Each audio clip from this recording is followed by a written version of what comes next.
Hello বন্ধুরা, তোমাদের সবাইকে গুড মর্নিং। আরও একটি নতুন মিনি ব্লগে তোমাদের সবাইকে জানাই অনেক স্বাগত।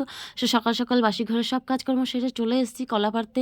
আর এই কলা দিয়ে আজকে একটা রেসিপি করবো। আর এদিকে প্রচণ্ড ঠান্ডা পড়েছে, মানে ঠান্ডায় হাত পা যেন মানে বরফ হয়ে যাচ্ছে এরকম। আর এদিকে কলাগুলো দেখেছো কী সুন্দর কলাগুলো হয়েছে। আর এদিকে দেখো এই যে ধান লাগানো শুরু হয়ে যাবে। আর এই যে ছোট ছোট ধান গাছগুলো এখন জমি থেকে তোলা হচ্ছে, এইগুলোকে বলা হয় ব্যান মারা হচ্ছে।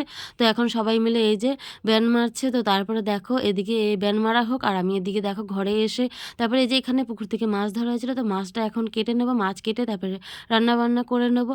তারপরে দেখো এই যে জমিতে চলে এসেছি, সবাই মিলে একসঙ্গে একটু কাজ করে এই জমিতে সব সেই ছোটো ছোটো ধান গাছগুলো সব দিয়ে দিচ্ছি, যাতে কালকে থেকে যেহেতু ধান লাগানো হবে। তো তারপরে দেখো এই ধান গাছগুলো বইতে বইতে, মানে ছোটো ছোটো ধান গাছগুলো বইতে বইতে অনেকটা কষ্ট হয়ে গেছে।